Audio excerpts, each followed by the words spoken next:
Hi all, ഏവർക്കും നമ്മുടെ പുതിയ ഒരു വീഡിയോയിലേക്ക് സ്വാഗതം. നമ്മൾ ഇന്ന് ഈ വീഡിയോയിൽ പറയുന്നത് നമ്മുടെ ഫെബ്രുവരി 22 രണ്ടാമത്തെ CBE എങ്ങനെ ചെയ്യാം, അതിലെന്തൊക്കെ ഉൾക്കൊള്ളിക്കണം, എന്തൊക്കെ വാങ്ങണം എന്നുള്ള കുറച്ച് കാര്യങ്ങളാണ്.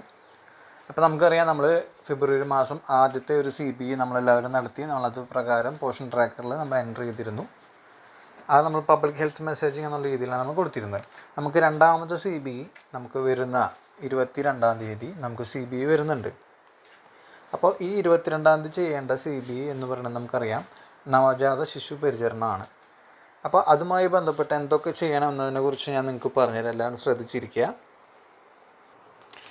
നിങ്ങൾക്കിവിടെ നോക്കിയാൽ കാണാം, നമ്മുടെ CBE 2 എന്ന് പറഞ്ഞിട്ടുള്ളത് കണ്ട, നവജാത ശിശു പരിചരണം. അതായത് നവജാത ശിശുക്കൾക്ക് രോഗസാധ്യത കുറയ്ക്കുന്നതിനും അവരുടെ വളർച്ചയും വികാസവും വർദ്ധിപ്പിക്കുന്നതിനും നവജാത ശിശു സംരക്ഷണം ആവശ്യമാണ്. നമുക്കറിയാമല്ലോ, ഒരു കുട്ടി ജനിച്ചു കഴിഞ്ഞ് കഴിഞ്ഞാൽ ആ കുട്ടി ഒരു പ്രായത്തുനിന്ന് വരെ ആ കുട്ടിയെ വളരെയധികം ശ്രദ്ധിച്ച് നമ്മൾ ഓരോ കാര്യങ്ങൾ ചെയ്യണം. കുട്ടിക്ക് അസുഖങ്ങൾ വരാനും മറ്റ് ഇൻഫെക്ഷനൊക്കെ വരാനുള്ള സാധ്യത കൂടുതലാണ്.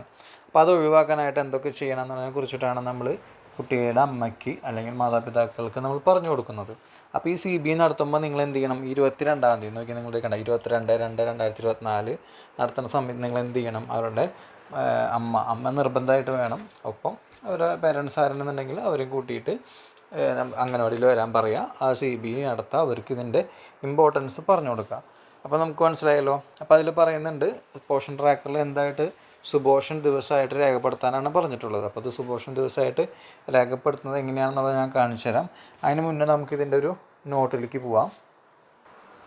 ഇവിടെ നോക്കാം, നമുക്ക് ഇതുമായി ബന്ധപ്പെട്ട് ഇത് നിങ്ങൾക്ക് ഷെയർ ചെയ്ത് തരും.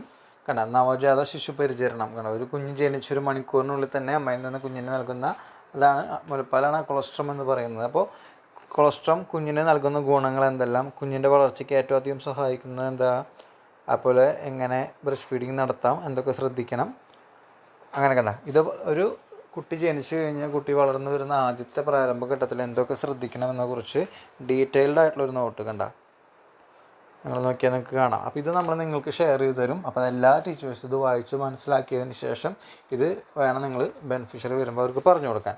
ഇത് നമ്മൾ നിങ്ങൾക്ക് ഷെയർ ചെയ്ത് തരും. ഇതുപോലെ തന്നെ ഒരു കാര്യമുള്ളത്, നിങ്ങൾ നോക്കിയാൽ ഇതൊരു പോസ്റ്ററാണ്, കണ്ടില്ലേ?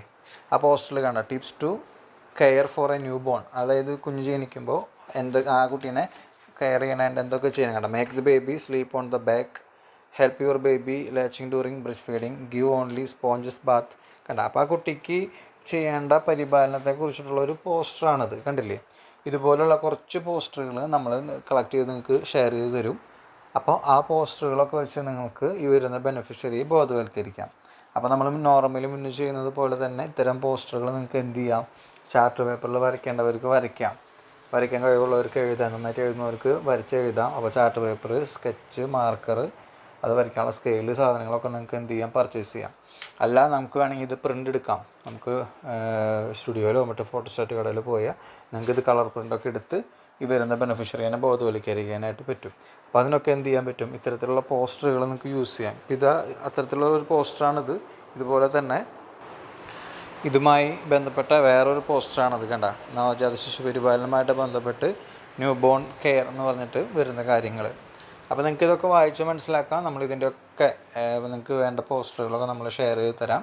അപ്പോൾ നമ്മൾ പറഞ്ഞതുപോലെ നിങ്ങൾ എന്ത് ചെയ്യുക? ഓരോന്നും നോക്കിയിട്ട് വരുന്ന ബെനിഫിഷ്യറിക്ക് ഇതിനെക്കുറിച്ച് ഒരു ഐഡിയ കൊടുക്കണം. അവർക്ക് വ്യക്തമായി പറഞ്ഞു കൊടുത്ത് കുട്ടികൾ ഇൻഫെക്ഷനൊന്നും വരാതെ മറ്റു രോഗങ്ങൾ വരാതെ പരിപാലിച്ച് മുന്നോട്ട് കൊണ്ടുപോകുക. അതുപോലെ കുട്ടിക്ക് അസുഖങ്ങൾ വരാതിരിക്കാനായിട്ട് എന്തൊക്കെ ചെയ്യണം, പ്രോട്ടീൻ കിട്ടാനായിട്ട് എന്തൊക്കെ ചെയ്യണം എന്നുള്ള കാര്യങ്ങളൊക്കെ നിങ്ങളിത് വായിച്ച് മനസ്സിലാക്കിയിട്ട് വരുന്ന ബെനിഫിഷ്യറിക്ക് പറഞ്ഞു കൊടുക്കുക കേട്ടോ.